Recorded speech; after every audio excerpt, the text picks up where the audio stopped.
ìràwọ̀ ayọ̀ láti máa yọ wá fẹ́ni tí jíǹgbé. Kò sí ìjì tí ó lè bòdì dán rẹ̀. Jésù ti gbà àwọn tó ti sọnù. Fún mi Bíbélì, ròyìn mímọ́ dídán. Mọ́lẹ̀ rẹ̀ yóò tọ́ mi lọ́nà tòrò. Ẹ̀kọ́ ìlérí òfin ìfẹ́ papọ̀.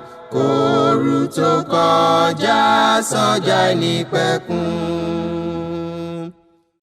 A kí yín káàbọ̀ sí ètò yín, ètò wa Jẹ́ kí Bíbélì sọ̀rọ̀. Ètò yìí tí ó ń wáyé láti ìjọ krístì tó wà ní Oǹdó àti ìjọ krístì níbi gbogbo. A fi ọpẹ́, ìyìn, ògo, ọlá, agbára fún Ọlọ́run ẹlẹ́dàá wa. Orúkọ tèmi ni Fasonu Victor, ajínrere krístì. Ẹ jẹ́ ká gbàdúrà. Ọlọ́run mímọ́ tí ń gbé níbi gíga nínú àwọn ọ̀run, a dúpẹ́ lọ́wọ́ yín. A gbé yín ga torí pé ẹ̀yin lọ́ba. A dúpẹ́ torí pé ẹ̀yin ni ohun gbogbo nínú ohun gbogbo fún wa. Ògo, ọlá, agbára àti ìyìn forúkọ yín títí láéláé. Ọlọ́run wa, ẹ jọ̀ọ́ ẹ gbọ́ ọpẹ́ wa o. Ọ̀rọ̀ yín lónìí ẹ jẹ́ kó jáde pẹ̀lú ọwọ́ agbára.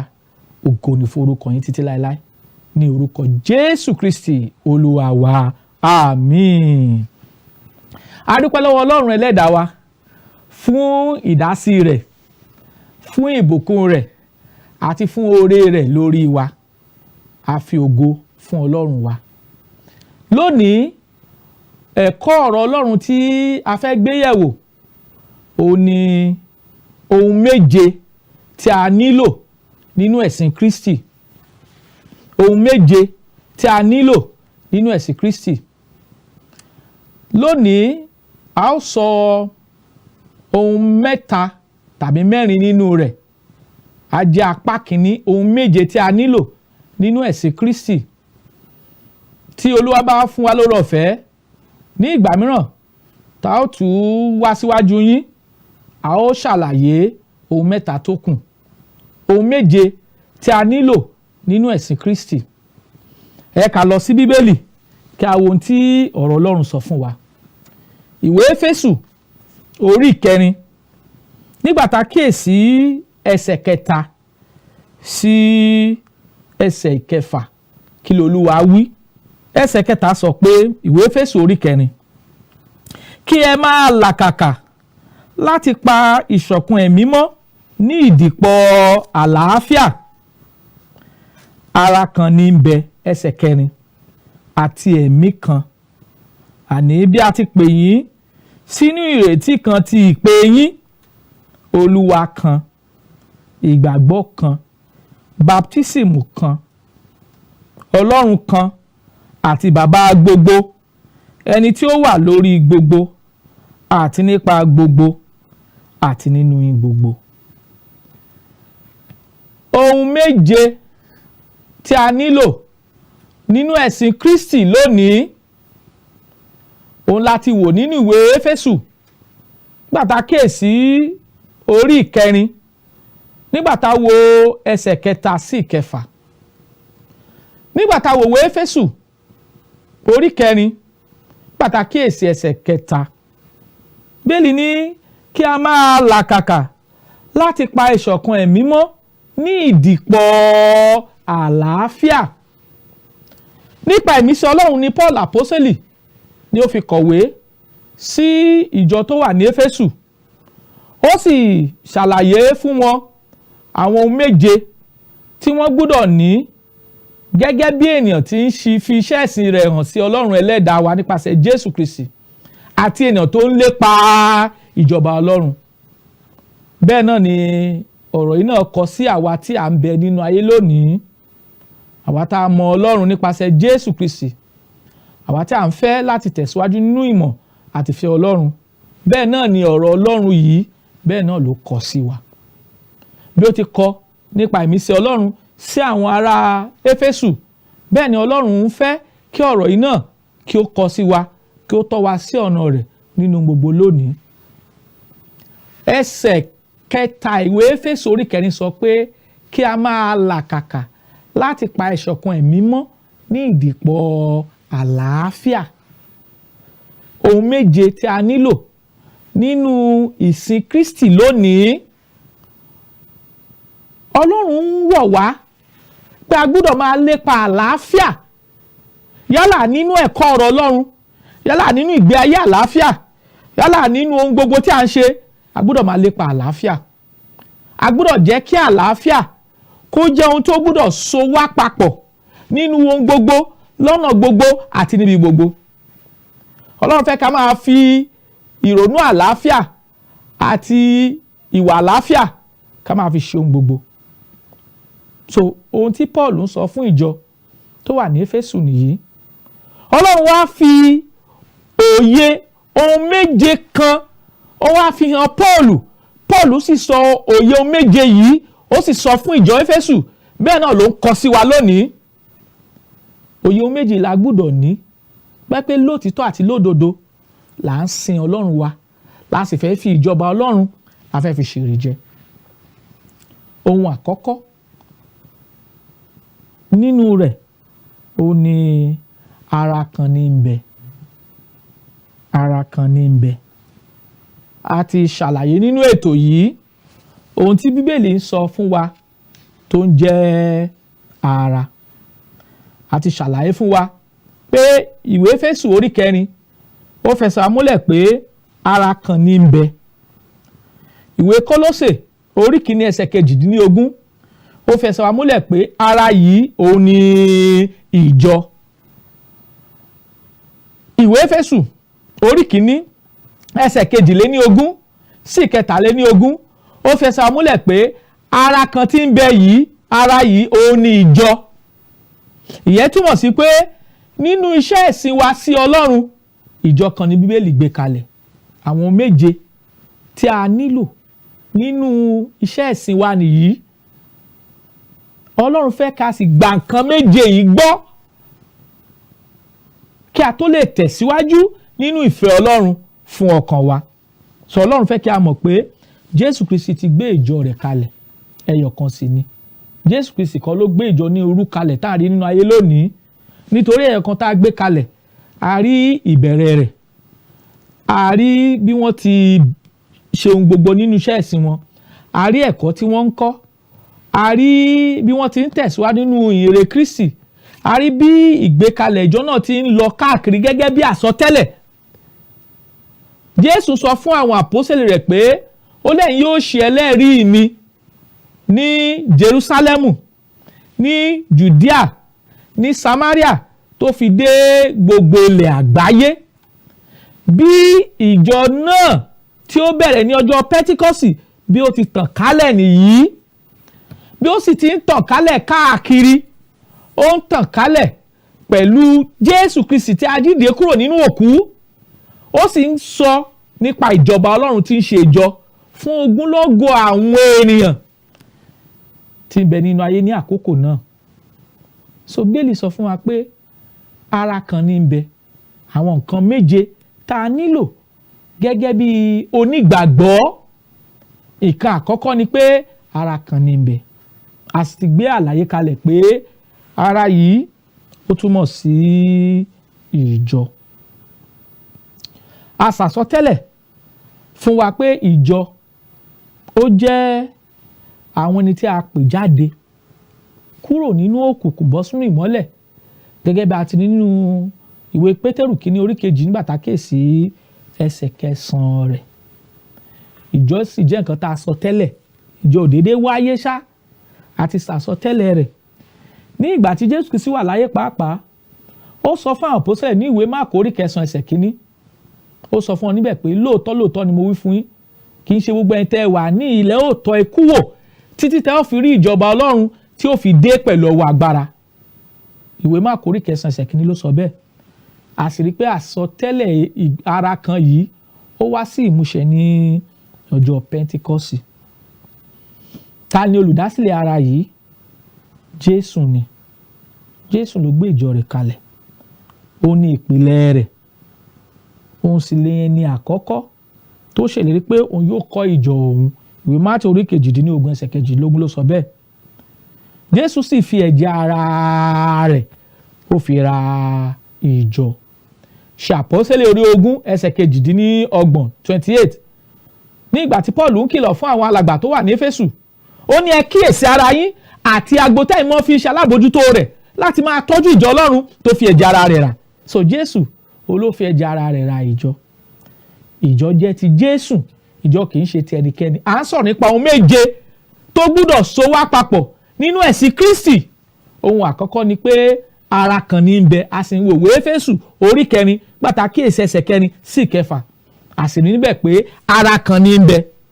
Àwa ń sọ fún wa pé olùgbékalẹ̀ ara tí ń ṣe ìjọ yìí òun ni Jésù Kristi. Òun ló gbé kalẹ̀, òun ló fi ẹ̀jẹ̀ ara rẹ̀ rà. Jésù Kristi ni olùgbàlà fún ara náà. Ìwé Éfésù orí 5 pàtàkì ẹsẹ̀ 23. Ẹ̀gbọ́n t'Olúwa wí ni. Ó ní ọkọ ní í ṣe orí aya gẹ́gẹ́ bí Kristi ti ṣe orí ìjọ ènìyàn rẹ̀, òun sì ni olùgbàlà ara. Ohun tí ọ̀rọ̀ Ọlọ́run sọ nìyí. Jésù Kristi ni orí fún ìjọ. Ìwé Kólósè orí 1 ẹsẹ̀ 18 ló sọ bẹ́ẹ̀. Òun sì ni orí fún ìjọ. Jésù Kristi ni ẹni tó fi òfin fún ìjọ. Òun ló gbé òfin kalẹ̀ fún ìjọ rẹ̀. A lè rí eléyìí ní ìwé Jákọ́bù orí 4 pàtàkì ẹsẹ̀ 12. Kí ni Jákọ́bù orí 4 ẹsẹ̀ 12? Kí ló kọ́ wa? Jákọ́bù orí 4 ẹsẹ̀ 12 kí ló Olúwa wí fún wa níbẹ̀? Olófin àti onídàájọ́ kan ṣoṣo ní ń bẹ, àní ẹni tó lè gbàlà tó sì lè parun. Ṣùgbọ́n ta ni ìwọ tí ń dá ẹnìkejì rẹ lẹ́jọ́? Jésù òun ni ó fi òfin ìjọ, ìlànà òun ló gbé kalẹ̀. Báwo ni Jésù ṣe gbé ìlànà kalẹ̀? Ìwé Mátíù orí 28 pàtàkì ẹsẹ̀ 18. Jésù wọ́n sì sọ fún wọn pé gbogbo agbára lọ́run àti láyé la fi fún mi. Ẹ lọ sí gbogbo ayé kẹ́ sì máa wàásù ìrere fún gbogbo ẹ̀dá. Ó sọ níbẹ̀ pé kí ẹ máa baptisi wọn lórúkọ ti Baba àti ní ti Ọmọ àti ní ti Ẹ̀mí Mímọ́. Ẹ wo ẹsẹ̀ 20. Kí ẹ sì máa kọ́ wọn láti máa tẹ̀lé ohun gbogbo tí mo pa láṣẹ fún yín. Ohun tí Jésù Kristi pa láṣẹ fún àwọn àpọ́sítélì, ó ní àwọn àpọ́sítélì fi kọ́ ìjọ ènìyàn rẹ̀, ìjọ Ọlọ́run. So Jésù Kristi òun ló gbé òfin yìí kalẹ̀, òfin ìjọ májẹ̀mú titun kalẹ̀. Òun ló gbé ẹ̀kọ́ rẹ̀ kalẹ̀. A sì tún rí kà ní Jòhánù 2 ẹsẹ̀ 9. Ó ní ẹni tó bá ré kọjá tí kò dúró nínú ẹ̀kọ́ Krístì kò gba Ọlọ́run. Ohun tí Bíbélì sọ nìyí. À ń gbé ohun méje yẹ̀wò tí ó ṣe pàtàkì nínú ẹ̀sìn Krístì. Àkọ́kọ́ ni pé ara kan ní ń bẹ, ìjọ kan ni Jésù Kristi Olúwa wa gbé kalẹ̀. Ìyẹn bẹ́ẹ̀.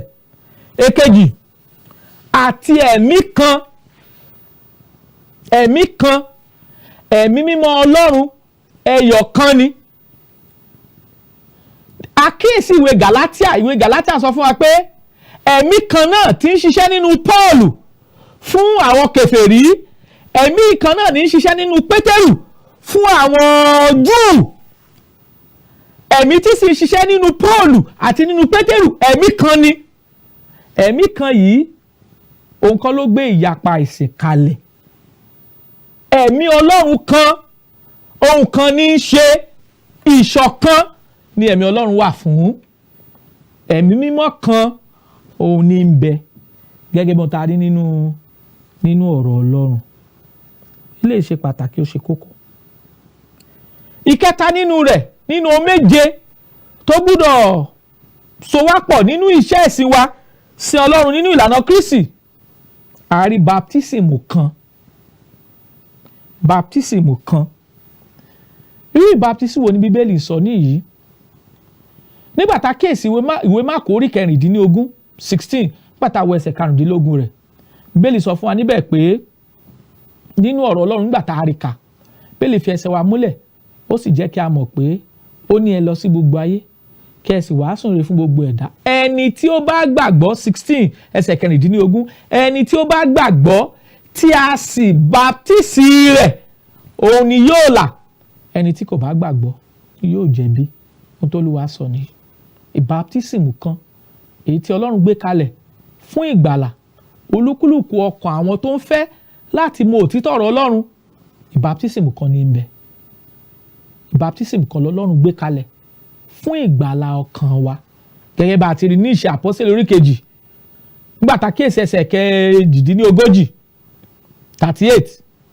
Pétérù sọ fún wọn, ó sọ fún wọn pé ẹ ronúkúwàdà kí a sì baptisi olúkúlùkù yín ní orúkọ Jésù Kristi fún ìmúkúrò ẹ̀ṣẹ̀ yín, ẹ̀yin ó sì gba ẹ̀bùn ẹ̀mí mímọ́. Ìbáptísì kan ní Bíbélì gbé kalẹ̀ fún ìgbàlà ogúnlọ́gọ̀ àwọn ènìyàn tí ń fẹ́ láti mọ Ọlọ́run wa. A tún rí ìrètí kan. Ìwé Kọ́ríńtì kínní ó fẹsẹ̀ amúlẹ̀, Kọ́ríńtì kínní orí 15 ó fẹsẹ̀ amúlẹ̀ pé tó bá jẹ́ pé nínú ayé yìí ni àwa ní ìrètí, àwa jẹ́ òtòṣì jùlọ. Ìrètí wa ń bẹ nínú Ọlọ́run nípa pé Ọlọ́run wa yóò fún wa ní ìyè àìnípẹ̀kun. À ń retí rẹ̀ gẹ́gẹ́ bí ohun tí ìwé Títù orí 1 nígbà tá kíyèsí ẹsẹ̀ 2 rẹ̀, kí ni Bíbélì wí? Ó ní ìrètí ìyè àìnípẹ̀kun èyí tí Ọlọ́run ẹni tí kò lè ṣèké tó ti ṣe ìlérí ṣáájú ìpilẹ̀ṣẹ̀ ayé. Ìrètí kan, ìrètí wa ò sí nínú ayé yìí. Ẹ̀gbọ́n tí Bíbélì sọ nínú ìwé Kọ́ríńtì kínní orí 15. Ìrètí wa kò sí nínú ayé yìí. Ẹ wo ohun tó sọ ẹsẹ̀ 19.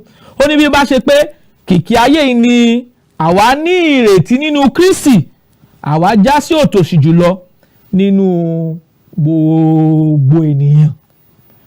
Ìrètí wa ò sí nínú ayé yìí. A ti fi ìrètí wa pamọ́ nínú Ọlọ́run ní ìyè àìnípẹ̀kun lọ́dọ̀ Ọlọ́run. Ìrètí kan ní ń bẹ. A pè wá sínú ìrètí kan ti ìpè yín. Ìrètí kan la pè wá sí. Ogúnlọ́gọ̀ àwọn èèyàn ló ń sọ lónìí pé Ọlọ́run wa nínú àánú rẹ̀ kò ní pa ayé yìí rẹ́, pé a ó jogún ayé. Ìrètí wa ò sí nínú ayé yìí. Ayé ìkọ́ ni ìrètí wa wà. Ẹ̀gbọ́n tọ́rọ̀ Ọlọ́run sọ tí a kà tán ni. Tó bá jẹ́ pé nínú ayé yìí nìkan la ní ìrètí, àwa jẹ́ òtòṣì jùlọ. Ìrètí wa ń bẹ lọ́dọ̀ Ọlọ́run. Ní ìgbà tá a bá kúrò nínú ara yìí, a ó ní ibùgbé ológo, ibùgbé tí kì í ṣá, tí kì í dìbàjẹ́ pẹ̀lú Ọlọ́run ẹlẹ́dàá wa. Àwọn ohun méje èyí tí Ọlọ́run fẹ́ kí ó so wá pọ̀, a ti wo mẹ́ta rẹ̀.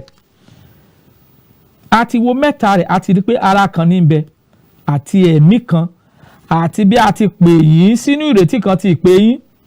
A sì ti wo ìbáptísì kan. Ẹ̀yin ènìyàn wa nílé, gbogbo àwọn nǹkan mẹ́ta tàbí mẹ́rin tí a ti wò yìí, ó ń pe àkíyèsí wa sí ohun tí Ọlọ́run gbé kalẹ̀ fún wa, ohun tó gbọ́dọ̀ mú wa ṣọ̀kan, ohun tó gbọ́dọ̀ mú ìrètí wa dúró nínú ìfẹ́ Ọlọ́run. Nítorí tá a bá dúró nínú ìfẹ́ Kristi, tá a bá dúró nínú ìrètí Kristi, báwo la ṣe fìjọba Ọlọ́run tí a ti pèsè sílẹ̀ fún ọkàn àwọn olóòótọ́, báwo la ṣe fi ṣèrè jẹ? Ọlọ́run pè wá sínú ara kan. Ọlọ́run fi pasẹ̀ ẹ̀mí kan pè wá. Ẹ̀mí kan tó wà nínú Paul náà ló wà nínú Pétérù. Ológbúdọ̀ wà nínú gbogbo wa. Ẹ̀mí yóò gbúdọ̀ mú wa yapa. Nínú iṣẹ́ ìsìn wa sí Ọlọ́run tá a ti rí ìgbékalẹ̀ rẹ̀ nínú Bíbélì, kò gbúdọ̀ mú wa yapa. Torí pé ẹ̀mí mọ́ Ọlọ́run ẹyọ kan ni. Jésù Kristi tilẹ̀ sọ nínú ọ̀rọ̀ rẹ̀. Ó ní ẹ̀mí ní sọ ní di ààyè, ara kò ní èrè kan. Ọ̀rọ̀ wọn ni tí mo sọ fún yín, ẹ̀mí ní ìyè sì ni pẹ̀lú. Nínú ìwé Jòhánù orí 6 ló sọ bẹ́ẹ̀. Gbàtà kíyèsí ẹsẹ̀ 63. Níbẹ̀ ló ti bá wa sọ̀rọ̀ nípa ẹ̀mí Ọlọ́run. Ẹ̀mí kan ni. Ẹ̀mí yìí, ẹ̀mí Ọlọ́run kò sì sí nínú rúdurùdu. Ẹ̀mí Ọlọ́run kan, òun ló gbọ́dọ̀ tọ́ wa sọ́nà ìfẹ́ Ọlọ́run tàbí nínú ìfẹ́ rẹ̀. Ǹjẹ́ a ti tọ́ ọ nípa ẹ̀mí Ọlọ́run kan? Ǹjẹ́ a ti ní òye pé ara kan ní ń bẹ tí ń ṣe ìjọ kan? Ǹjẹ́ a ti ní òye pé ìrètí kan ò la máa pè wá sí, ìrètí ìyè àìnípẹ̀kun tí ìwé Títù orí kìíní ẹsẹ̀ kejì sọ fún wa. Ǹjẹ́ a ti ní òye pé ìbáptísí kan l'Ọlọ́run gbé kalẹ̀ fún ìgbàlà wa, ìbáptísí nínú omi fún ìmúkúrò ẹ̀ṣẹ̀ wa. A gbọ́dọ̀ ní àwọn ìrètí yìí, a gbọ́dọ̀ ní àwọn àfojúsọ́nà ohun méje yìí, èyí tí a ti dárúkọ mẹ́rin nínú rẹ̀, a gbọ́dọ̀ ní àfojúsọ́nà fún wọn. A tún kì wá nílọ̀ nínú ọ̀rọ̀ Ọlọ́run pé a gbọ́dọ̀ ṣọ́ra fún àwọn wòlíì èké tó yàtọ̀ sí ìfẹ́ Ọlọ́run.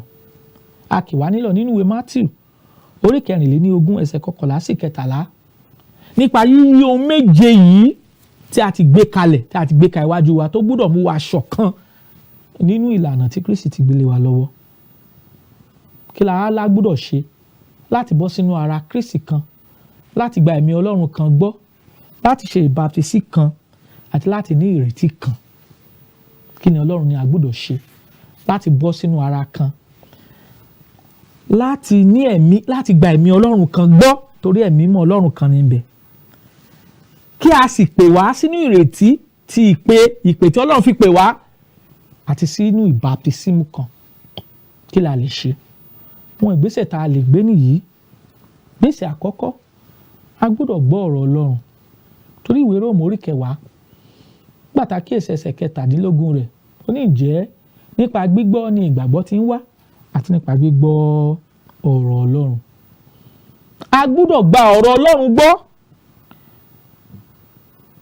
Ìwé Hébérù orí 11 ẹsẹ̀ 6 a sọ fún wa níbẹ̀ pé láìsí ìgbàgbọ́ kò ṣeéṣe láti wọ Ọlọ́run, torí ẹnikẹ́ni tó máa gba Ọlọ́run gbọ́ láti gbàgbọ́ pé ó ń bẹ, àti wípé ó ní olùṣẹ̀san fún àwọn ẹni tó bá fi ara balẹ̀ wá. A gbọ́dọ̀ ronúpìwàdà. Pétérù kejì orí 3 ẹsẹ̀ 9 ó ní Olúwa kò fi lè rẹ̀ jáfara gẹ́gẹ́ bí àwọn ẹlòmíràn ti ń ka ìjáfara, ṣùgbọ́n ó mú sùúrù fún yín, tí kò fẹ́ kẹ́nikẹ́ni ó ṣègbé, bí kò ṣe kó wá sí ìrònúpìwàdà. Ọlọ́run ń pè wá, ó ń pè wá sínú ara kan. Ọlọ́run ń pè wá nípa ẹ̀mí kan. Ọlọ́run ń pè wá sínú ìrètí kan. Ọlọ́run sì ń pè wá nípa baptísìmù kan. Ọlọ́run fẹ́ kí a fẹnu ara wa jẹ́wọ́ ìgbàgbọ́ pé Jésù Kristi ọmọ Ọlọ́run ní í ṣe. Ìgbésẹ̀ tó kẹ́yìn nínú ìpè tí ó ń pè wá, Ọlọ́run fẹ́ kí a jọ̀wọ́ ara wa fún ìbáptísí nínú omi fún ìmúkúrò ẹ̀ṣẹ̀ wa, torí pé nípa ìbáptísí nínú omi fún ìmúkúrò ẹ̀ṣẹ̀ wa lọ́lọ́run ti dárí ẹ̀ṣẹ̀ wa jì wá. Ohun tọ́rọ̀ Ọlọ́run sọ nìyí. Ìṣe Àpọ́sítélì orí 2 ẹsẹ̀ 38 Pétérù sì sọ fún wọn pé ẹ ronúpìwàdà kí a sì baptisi olúkúlùkù yín ní orúkọ Jésù Kristi fún ìdáríjì ẹ̀ṣẹ̀ yín, ẹ̀yin ó sì gba ẹ̀bùn ẹ̀mí mímọ́. Ohun tó Olúwa wí nìyí. Ọlọ́run nínú àánú rẹ̀ ó kì wá nílọ̀ pé àwọn ohun méje tí a gbọ́dọ̀ gbà gẹ́gẹ́ bí ìgbàgbọ́, tá a gbọ́dọ̀ dúró lé lórí gẹ́gẹ́ bí ẹni tí ń fẹ́ láti ṣe ìfẹ́ Ọlọ́run, gẹ́gẹ́ bí ẹni tí ń fẹ́ láti ní ìrètí nínú Jésù Kristi, òun láti wò yìí. A sọ pé ara kan ní ń bẹ àti ẹ̀mí kan, bí a ti pè wá sínú ìrètí kan ti ìpè yín, a sì ti gbé ìbáptísí kan yẹ̀wò. Ọlọ́run fẹ́ ká dó nínú rẹ̀. Ọlọ́run fẹ́ ká dó nínú àwọn nǹkan wọ̀nyí torí pé ó ṣe pàtàkì, ó ṣe kókó fún wa. Ọlọ́run sì ń kì wá nílọ̀ nínú ọ̀rọ̀ rẹ̀ pé a gbọ́dọ̀ dúró, a gbọ́dọ̀ jẹ́ olóòótọ́ sí ọ̀rọ̀ rẹ̀. In fact, Ọlọ́run tilẹ̀ jẹ́ ká mọ̀ pé a kò gbọ́dọ̀ fi kún ọ̀rọ̀ rẹ̀, a kò gbọ́dọ̀ yọ kúrò nínú ọ̀rọ̀ rẹ̀, a gbọ́dọ̀ sọ gẹ́gẹ́ bí Ọlọ́run ti pa á láṣẹ fún wa. Olúwa yóò ràn wá lọ́wọ́ lórúkọ Jésù Kristi. A gbọ́dọ̀ ṣe olóòótọ́ sí Kristi nínú ohun gbogbo. Ìwé Júdà orí 20 gbàtà kíyèsí Júdà ẹsẹ̀ 20 gbàtà kíyèsí, torí pé orí Bíbélì kan ló wà, ẹsẹ̀ 20 ewu tó Ọlọ́run sọ fún wa níbẹ̀ 20. Ó ní ṣùgbọ́n ẹ̀yin olùfẹ́ tí à ń gbé ara yín ró lórí ìgbàgbọ́ yín tí ó mọ́ jùlọ, tí ẹ̀ ń gbàdúrà nínú ẹ̀mí mímọ́, ẹ máa pa ara yín mọ́ nínú ìfẹ́ Ọlọ́run. Ẹ máa retí àánú Olúwa wa Jésù Kristi títí di ìyè àìnípẹ̀kun. ẹ máa ṣàánú àwọn ẹlòmíràn, ẹ máa fi ìyàtọ̀ hàn. Ìfẹ́ wa àti àdúrà wa sí Ọlọ́run ni pé Ọlọ́run yóò mú wa dúró nínú òtítọ́ rẹ̀, yóò sì fi òtítọ́ rẹ̀ hàn wá. Bíbélì sọ fún wa pé ìwọ yóò mọ òtítọ́, òtítọ́ yóò sì sọ yín di òmìnira. Olúwa yóò wà pẹ̀lú wa, yóò sì kọ́ wa ní ìfẹ́ rẹ̀ ní orúkọ Jésù Kristi Olúwa àti olùgbàlà wa. Àmín.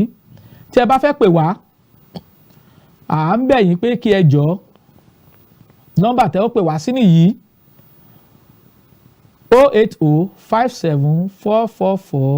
08057444902 tàbí 08065717023. Màá tún pè fún wa: 08057444902 tàbí 08065717023. Olúwa yóò wà pẹ̀lú wa, Olúwa yóò kọ́ wa mọ̀ ọ́ ṣe, ìfẹ́ rẹ̀ yóò di mímọ̀ nínú ọkàn wa, fún ògo Ọlọ́run Bàbá, kí àwa kí ó lè máa rìn nínú ìfẹ́ rẹ̀ títí àti nínú ọ̀rọ̀ tó ti gbé kalẹ̀ fún wa, ní orúkọ Jésù Kristi Olúwa wa. Àmín. Fún mi ní Bíbélì ìràwọ̀ ayọ̀ láti máa yọ wá fẹ́ni tí jíǹgbé, kò sí ìjì tí ó lè bòdì dán rẹ̀. Jésù ti gbà àwọn tó ti sọnù. Fún mi Bíbélì ìròyìn mímọ́ dídán, mọ́lẹ̀ rẹ̀ yóò tọ́ mi lọ́nà tòrò. Ẹ̀kọ́ ìlérí òfin ìfẹ́ papọ̀, kóru tó kọjá sọ́jà ìnípẹ̀kun.